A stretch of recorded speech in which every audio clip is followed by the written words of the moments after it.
During the Great Depression, American families had a secret growing in their backyards, 25 incredible vegetables that people today have completely forgotten. These tough plants helped entire families survive the hardest times in modern American history. Let's discover these forgotten vegetables that our grandparents relied on. 1. Dandelion, the lawn weed. Dandelions weren't just a nuisance on the front lawn, they were a free buffet for Depression families. People cultivated special varieties with larger leaves, but even the scrappy wild versions worked. The young greens went into salads. Older leaves were boiled like spinach, and the bright yellow flowers.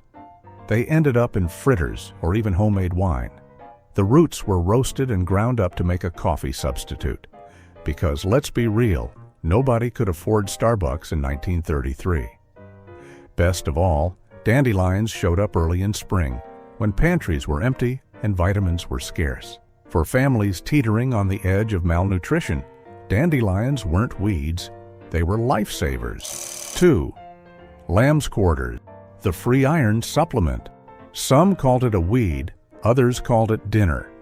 Lamb's quarters grew wild and fast, producing tender, spinach-like leaves bursting with iron and nutrients.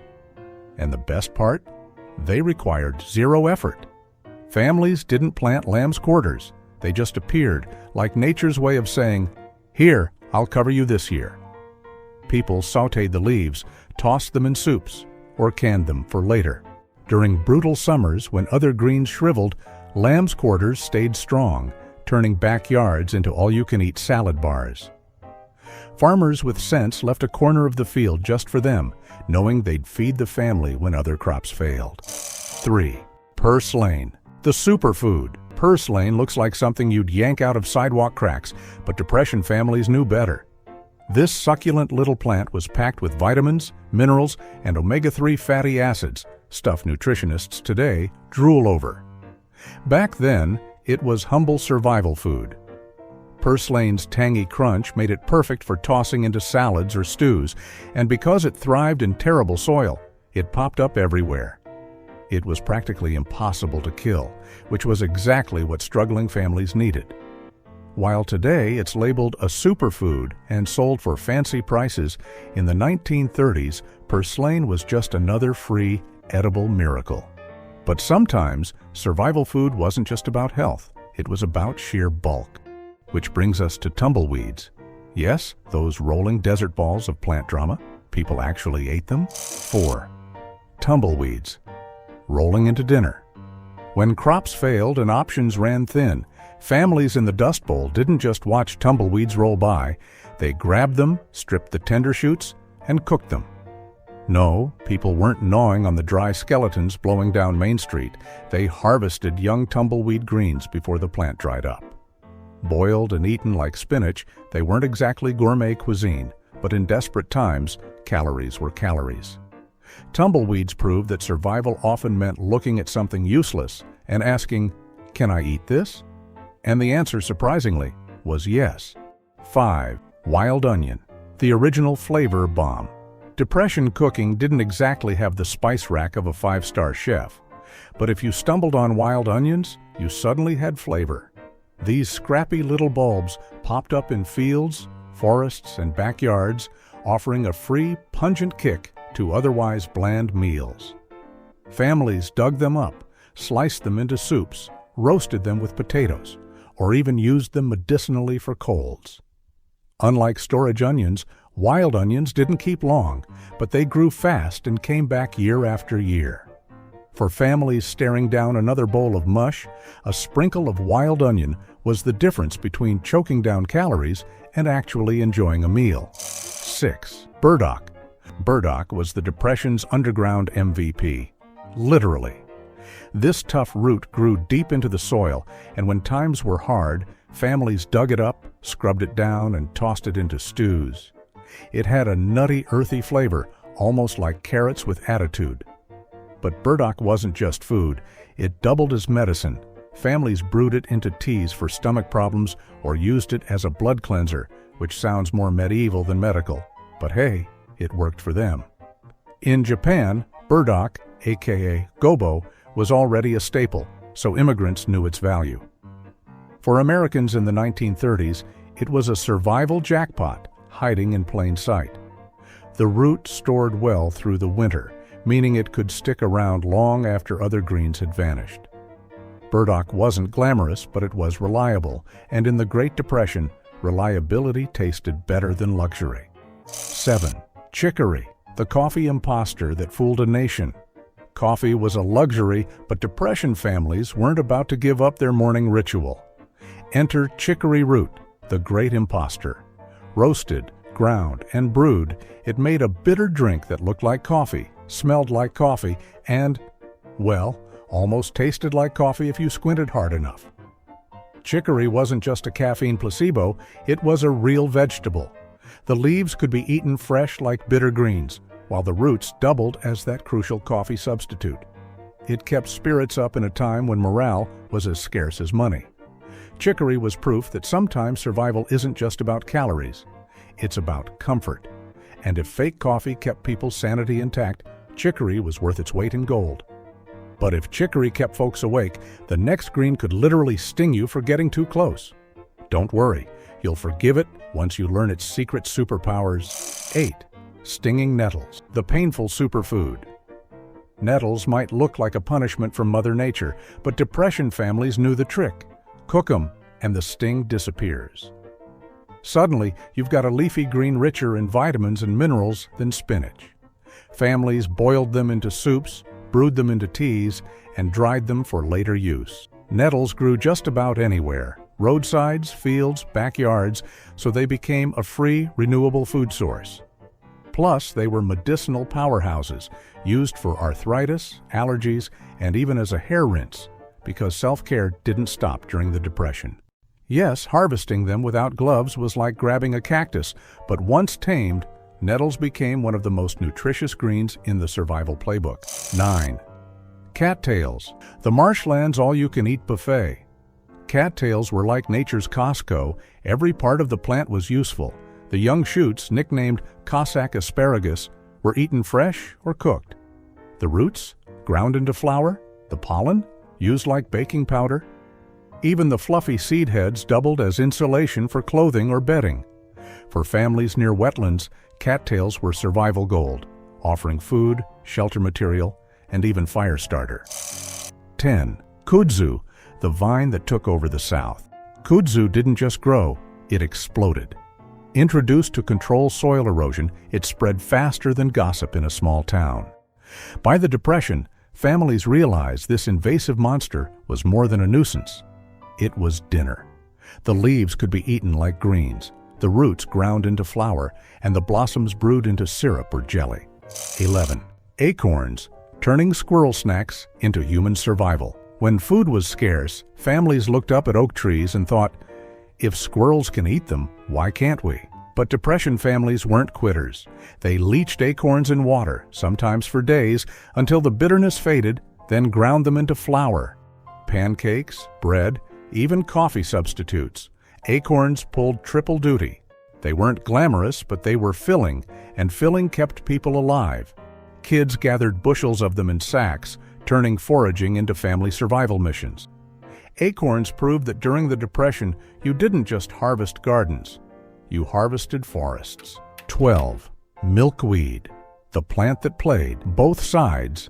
Milkweed had a PR problem. Its name screamed poison, but Depression families knew better. Prepared right, young shoots, buds, and pods were delicious, tasting almost like asparagus or green beans. The trick was boiling them in fresh water, sometimes twice, to remove bitterness and toxins.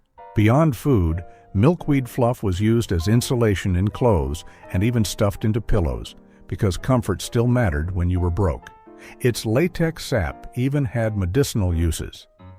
What looked like a weed to most was actually a multi-purpose survival tool. Families who cracked the milkweed code didn't just survive, they thrived with a hidden delicacy. 13. Prickly pear cactus, dinner with a side of spikes. Survival sometimes meant turning desert hazards into food. Prickly pear cactus offered both its flat pads, nopales, and its sweet ruby-red fruits. Families carefully burned or scraped off the spines because nobody wanted cactus in their gums. then grilled the pads as vegetables or mashed them into stews. The fruits became jams, juices, or just eaten fresh. Loaded with fiber and vitamins, prickly pear was a desert miracle. It grew in drought when nothing else did, feeding both people and livestock. For Depression families in the Southwest, this cactus wasn't just survival.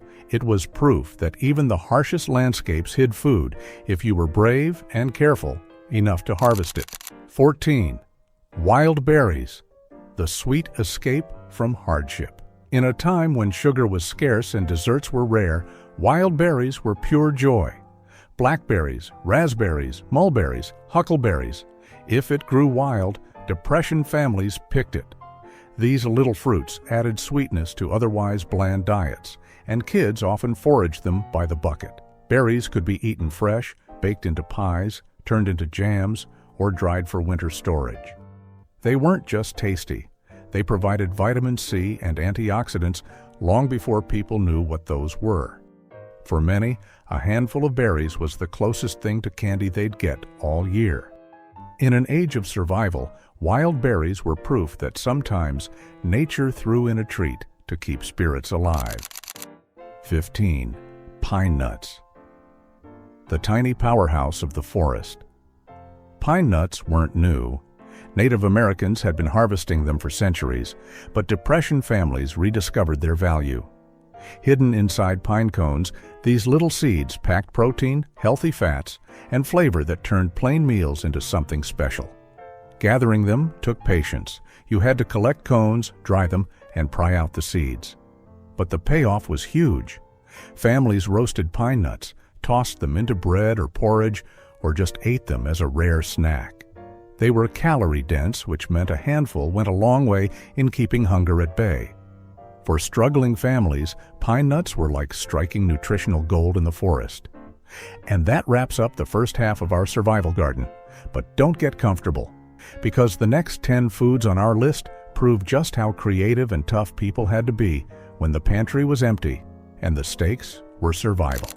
16. Rutabagas, the ugly hero. Rutabagas were the vegetable equivalent of that one kid no one picks in gym class until you realize they're secretly carrying the whole team. Farmers called them poor man's potatoes, but rutabagas packed more vitamin C than oranges. Basically, the multivitamin of the Depression. Families baked them, mashed them, or threw them into stews. Best part? They could sit in a root cellar for half a year without going bad. Kids groaned when they saw rutabagas on the table, but parents knew these humble roots meant survival through winter. 17. Mangelwurzel, the beet on the steroids. Mangelwurzel sounds like a cartoon villain, but during the Depression, it was a giant beet that kept families alive.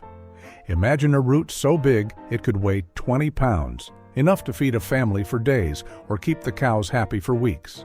Families roasted them, boiled them, or baked them into soups. Their natural sweetness was a rare treat when sugar was scarce. Plus, storing them was easy. They lasted for months in cellars. Mangelwurzel wasn't glamorous, but when you've got a vegetable that doubles as dinner and animal feed, you stop caring about glamour. 18. Ground cherries, nature's wrapped candy. Depression kids didn't need Hershey's when they had ground cherries.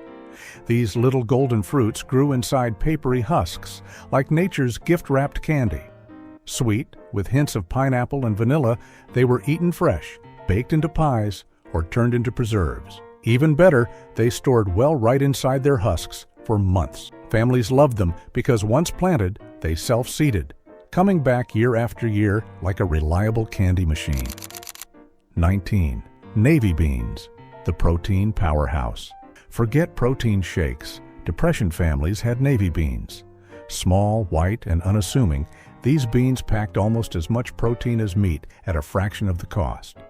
Families dried them right on the vine, stored them for years, and cooked them into endless stews and soups.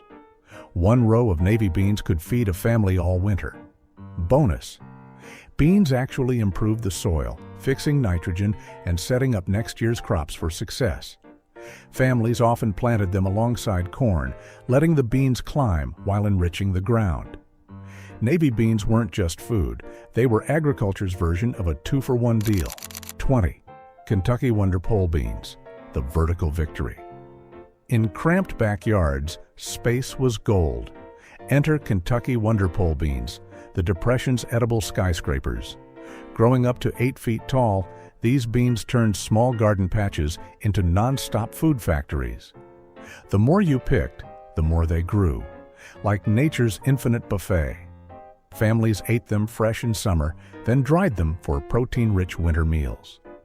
Kids were often sent out daily to harvest them, and some families even built trellises from scrap wood just to keep up with their growth.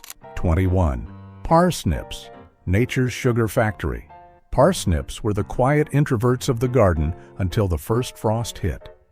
Then, bam, they turned into sweet, sugary gold. Unlike other vegetables that sulked in the cold, parsnips actually got better, converting starches into natural sugars.